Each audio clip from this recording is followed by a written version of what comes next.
કેમ છો મિત્રો, હું નિહાલ સ્વાગત કરું છું આપ સર્વ વિદ્યાર્થી મિત્રોનું આપની આ યુટ્યુબ ચેનલ ઉપર।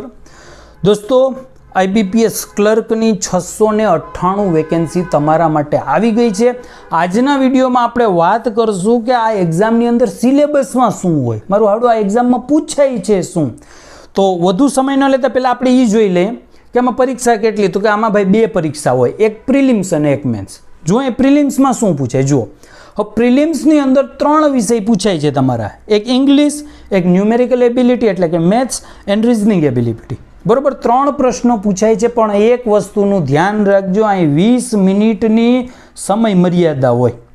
આપણે જે ગુજરાત ગવર્મેન્ટના પેપર આપીએ એમાં આવું કંઈ નહીં, 100 કે 200 ક્વેશ્ચનનું પેપર હોય, એમાં શું હોય કે ભાઈ 2 કલાક આપી દીધી કે 1 કલાક આપી દીધી, હવે તમારી મરજી, તમારે જે કરવું એ કરો। આમાં એવું નથી, આમાં પહેલાં 20 મિનિટમાં ઇંગ્લિશ ચાલશે, બીજી 20 મિનિટમાં ગણિત ચાલશે અને ત્રીજી 20 મિનિટમાં રીઝનિંગ ચાલશે। એટલે ઇંગ્લિશમાં 20 મિનિટ આપી એટલે ત્યાં 1 સેકન્ડ વધારે આપશે ને, 20 મિનિટની અંદર જ પેપર તમારે પૂરું કરવાનું થશે, જે આ 30 પ્રશ્નો છે એ, બરાબર। ઇંગ્લિશમાં જો 30 પ્રશ્નો હશે અને મેથ્સ અને રીઝનિંગમાં કેટલા હશે તો કે ભાઈ 35 જો ઇંગ્લિશમાં 30 પ્રશ્ન 30 માર્ક્સના અને મેથ્સ રીઝનિંગમાં 35ની રમત હશે આમાં, બરોબર। સમજાઈ ગયું? એટલે 60 મિનિટનું પેપર, 3 પોર્શન અને ત્રણેયના કેટલા તો કે ભાઈ 20 મિનિટ। આ પ્રિલિમ્સની વાત થઈ। ત્યારબાદ આપણે મેન્સની વાત કરીએ। એક બીજી વસ્તુ અહીં ખાસ તમારું ધ્યાન દોરી દો કે આની અંદર સેક્શન ટાઈમિંગ હોય છે, કે તમને એમ હોય કે ભાઈ હું ગણિતમાં રીઝનિંગમાં કરી લઈશ ને હું ઇંગ્લિશમાં આપણે હાયલું જાય, તો આમાં હાયલું નહીં જાય। આમાં તમારે ટોટલ કટ ઓફ તો પાસ કરવાનું જ, સાથે સાથે શું પાસ કરવાનું એનું સેક્શન કટ ઓફ, કે ભાઈ ગણિતની અંદર 35 છે તો એમાં સેક્શન કટ ઓફ થાય કે ભાઈ ગુજરાતમાં 35માંથી ઓછામાં ઓછા કેટલા હોવા જોઈએ, તો વિચારી લો 7 માર્ક્સ। હવે તમારા બીજામાં હારા માર્ક એ 25 ઉપર હે ને આની અંદર હાથની જગ્યાએ પોણા હાથ હશે તોય તમારું સિલેક્શન થશે નહીં, બરોબર। અહીં જો ચોખવટ કરી છે, securing cut off marks be decided by IBPS, એટલે IBPS એ જે પણ કેટેગરીના જે પણ માર્ક્સ ડિસાઇડ કર્યા છે એ માર્ક્સ તમારે લેવાના થશે, બરાબર। ચાલો આગળ વધીએ આપણે। હવે મેન્સની અંદર શું થશે, મેથ્સ રીઝનિંગ ઇંગ્લિશ તો હશે, બીજા 2 વસ્તુ વધશે, એક કોમ્પ્યુટર અને એક GK। હવે જો મેથ્સ રીઝનિંગ ઇંગ્લિશ પ્રિલિમ્સનું કર્યું ને એવું જ મેન્સનું હશે, પણ આની પ્રિલિમ્સમાં કર્યું એવું જ મેન્સની અંદર હશે, પણ શું થશે કે લેવલ ઓફ ડિફિકલ્ટી પ્રિલિમ કરતાં મેન્સની થોડીક વધારે હોય છે, બરોબર। એટલે લેવલ ઓફ ડિફિકલ્ટી આમાં ધ્યાન રાખવાની છે તમારે। બીજી વસ્તુ મેથ્સ રીઝનિંગ ઇંગ્લિશ સમજાઈ ગયું। વાત કરીએ આપણે GK અને કોમ્પ્યુટરની, તો જો કોમ્પ્યુટરની અંદર કોમ્પ્યુટરના સારા પ્રકાશનો અથવા તો યુટ્યુબ ઉપર તમને સારા વિડીયો મળી જશે, એટલું કરી લ્યો એટલે મોર ધેન ઇનફ છે, બરોબર। હવે જે ચાલો આમાં કોમ્પ્યુટર લખ્યું નથી, પરંતુ ઘણી વખત કોમ્પ્યુટર કેમાં આપી દે છે, રીઝનિંગ ભેગું કોમ્પ્યુટર મિક્સ કરી દે છે, આ ધ્યાન રાખજો। SBIમાં ને કરે છે, આ વખતે આમાં નથી, કાંઈ વાંધો નહીં, પણ કોમ્પ્યુટર કરી લેવું, થોડુંક રીઝનિંગમાં પહેલાં આવતું હતું। GK, હવે GKની અંદર શું આવશે, 2 જ વસ્તુ આવશે, એક છેલ્લા 4 મહિનાનું કરંટ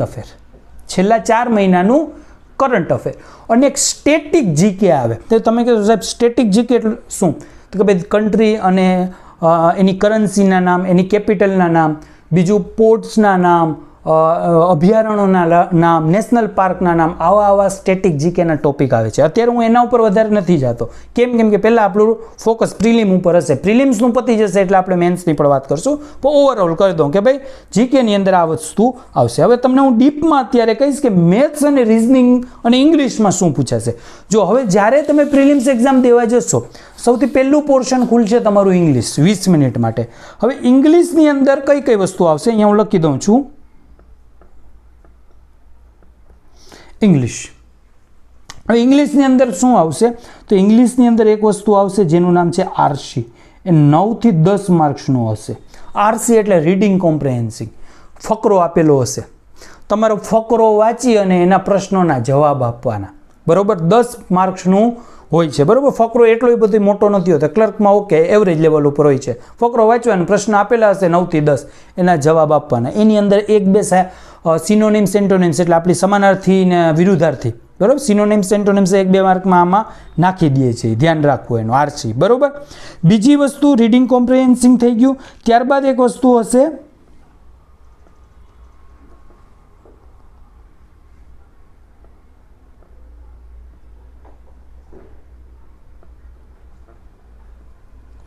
એરર સ્પોટિંગ.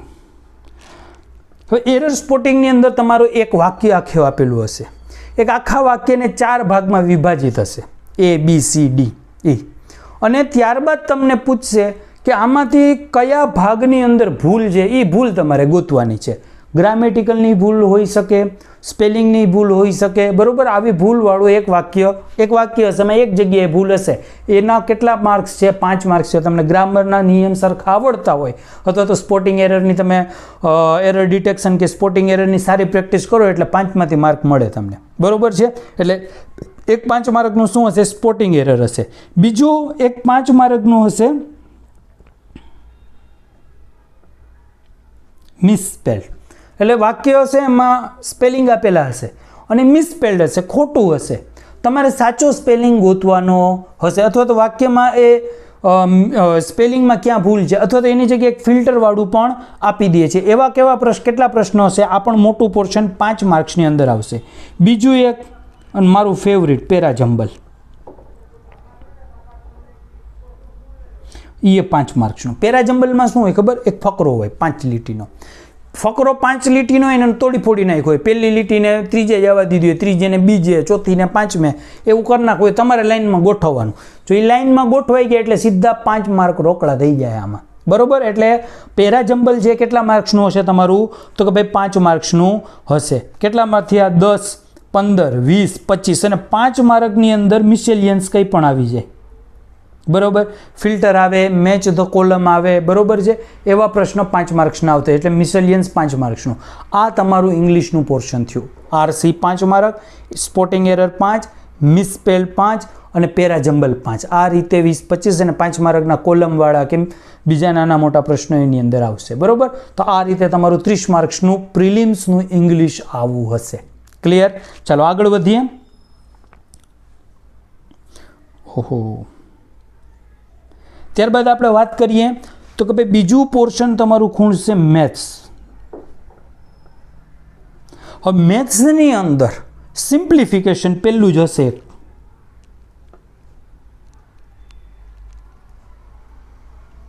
શું હશે સિમ્પ્લિફિકેશન? એ આવે છે 10 થી 15 માર્કનું. સીધા સિમ્પ્લિફિકેશનમાં હું કહું ખાઈ નહીં ભાગુ સબા. જો ગુજરાત ગવર્મેન્ટની એક્ઝામમાં ભાગુ સબા આવે ને, એ ભાગુ સબા આ પ્રિલિમમાં 15 માર્કનું આવશે. અને એટલું કાંઈ અઘરું નહીં હોય. નોર્મલ સિમ્પ્લિફિકેશન તમને ગુજરાત ગવર્મેન્ટની સારી એક્ઝામના જીપીએસસીના કે પીએસઆઈના કે સ્કેલ ક્લાસ 2ના 1ના કે સારા ભાગુ સબા કરી રહ્યો એટલે આરામથી આમાં ઉડાડી દેવાની વાત થાય. બહુ જ સિમ્પલ આવશે. બરાબર. કેટલા માર્ક્સના? તો કે ભાઈ 10 થી 15 માર્ક્સના હશે. આમાં બીજી એક યાદ રાખજો, ઘણી વખત શું કરે છે ખબર? સિમ્પ્લિફિકેશન જો 10 માર્ક્સનું હોય ને તો ક્વાડ્રિક ઇક્વેશન આવે છે, એના હું દાખલા કરાવીશ તમને આ ચેનલ ઉપર. એ કદાચ 5 માર્કનું નાખી દે અથવા તો આ 15 માર્કનું રાખે, એ રીતે એ રાખે છે. તો સિમ્પ્લિફિકેશનના તમારે કેટલા રાખવાના છે? તો કે ભાઈ 15 માર્ક્સ સિમ્પ્લિફિકેશનના અથવા 10 માર્ક્સ. બીજી એક વસ્તુ, એક જ મિનિટ, જસ્ટ મિનિટ. મેથ્સમાં કેની વાત કરી આપણે વાત કરી સિમ્પ્લિફિકેશન. કેટલાનું છે સિમ્પ્લિફિકેશન? તો કે ભાઈ 15 માર્ક્સનું. બીજી આપણે વાત કરશું એરેથમેટિકની.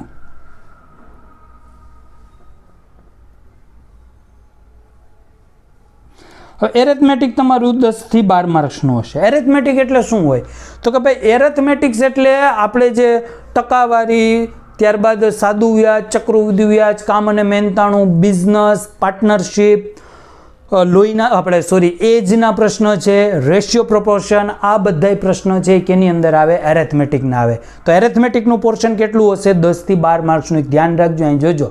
એરેથમેટિક છે એ બહુ મોટું વાસ્ટ છે, એમાં ઘણા બધા ચેપ્ટર આવે છે. સિમ્પ્લિફિકેશન એટલે ભાગુ સબા એક જ ચેપ્ટર છે ને, એના 10 થી 15. એટલે તમને સરખું ભાગુ સબા આવડતું હોય ફટાફટ 10 માર્ક્સ તમે ઠેકાડી દેવાના થાય છે એમાં. બરોબર. અને ત્રીજી વસ્તુ તમારી પૂછાય છે એ છે ડીઆઈ. Data interpretation. હવે ડીઆઈ જે છે એ 10 થી 15 વાળી હોય, બરાબર. સિમ્પલ ડીઆઈ હોય, પેરેગ્રાફમાં હોય, બાર વાળી હોય, ચાર્ટ વાળી હોય, અલગ અલગ પ્રકારની ડીઆઈ છે એ તમારે 10 થી 15 માર્કની ગણી લેવાની થાય છે. 3 જ વસ્તુ. સિમ્પ્લિફિકેશન એક જ ચેપ્ટર ઉડાડી દેવાના 10-15 માર્ક. ડીઆઈ પણ એક જ ચેપ્ટર છે અને એની અંદર પણ તમને જનરલી એક સરેરાશ, ટકાવારી, રેશિયો, પર્સન્ટ, આ 4 ચેપ્ટર આવડતા એટલે ડીઆઈ આમ ઉડે, એમાં કંઈ બહુ મોટું નથી.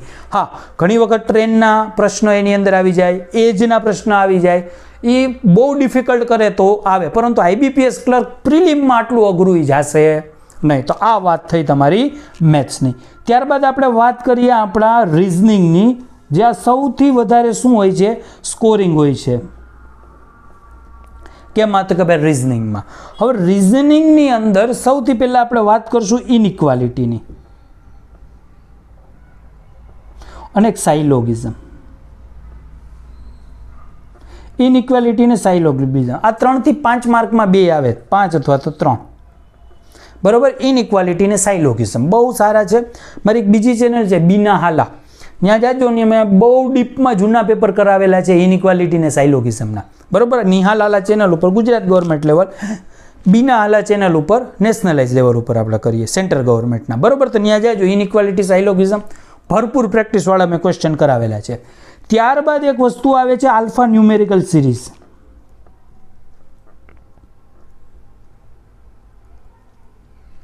સિરીઝનું એસ કરી દઉં છું. કેટલા માર્ક્સની આવે? 5 માર્ક્સની. બહુ સરળ હોય ને ગુજરાત ગવર્મેન્ટના પેપરમાં સીસીઈના ને જૂના પેપરમાં ઘણા મેં જોઈ છે. @ ને પર્સન્ટેજ ને 1 ને 2 ને એ ને એવા ભેગા આપેલા હોય. એમાં પછી તમને કહે કે ભાઈ ડાબી બાજુથી ચોથાનું, પાંચમું ને એવા બધા કામ કરવાના હોય. બહુ અઘરું નથી. સરખો બેહો ને એક ડીમાં આલ્ફા ન્યુમેરિકલનું એક દિવસ સરખી પ્રેક્ટિસ કરો ને 5 માર્ક ક્યાંય નથી જવાના, બરાબર. તો આલ્ફા ન્યુમેરિકલ કેટલા માર્ક્સનું હશે? તો કે ભાઈ 5 માર્કનું. ત્યારબાદ બ્લડ રિલેશન,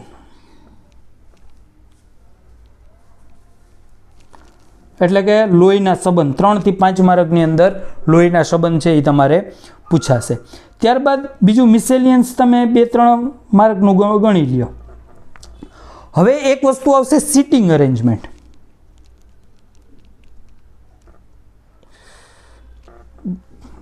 પેન છે ને બહુ હાલતી નહીં,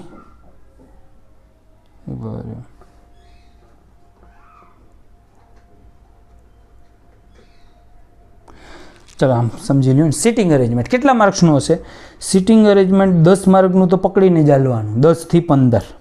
એમાં જો સર્કલ સિટિંગ આવે, સ્ક્વેર સિટિંગ આવે, 1 લાઇનર આવે, 2 લાઇનર આવે. બીના હાલા ચેનલ ઉપર જાજો મેં જૂના પેપર કરાવ્યા છે આઈબીપીએસના, બરાબર. સર્કલ એ કરાવી છે, સ્ક્વેર એ કરાવ્યું છે, 1 લાઇન 2 લાઇન બધું કરાવેલું છે. અને અહીંયા પણ આપણે આગળ પ્રેક્ટિસ કરશું આ ચેનલ ઉપર. પણ મારી સલાહ એવી છે કે આઈબીપીએસ એક્ઝામ છે ને સેન્ટ્રલ ગવર્મેન્ટ એક્ઝામ છે, એટલે કે પીએસયુ પબ્લિક સેક્ટર યુનિટ ગણાય. સેન્ટ્રલ ગવર્મેન્ટ એક્ઝામ ટાઈપનું પેપર હોય તો એની પ્રિપરેશન સેન્ટ્રલ ગવર્મેન્ટના પ્લેટફોર્મ ઉપરથી કરો તો તમને વધુ સરળ રહેશે. અને બીજી એક વસ્તુ આવે છે પઝલ.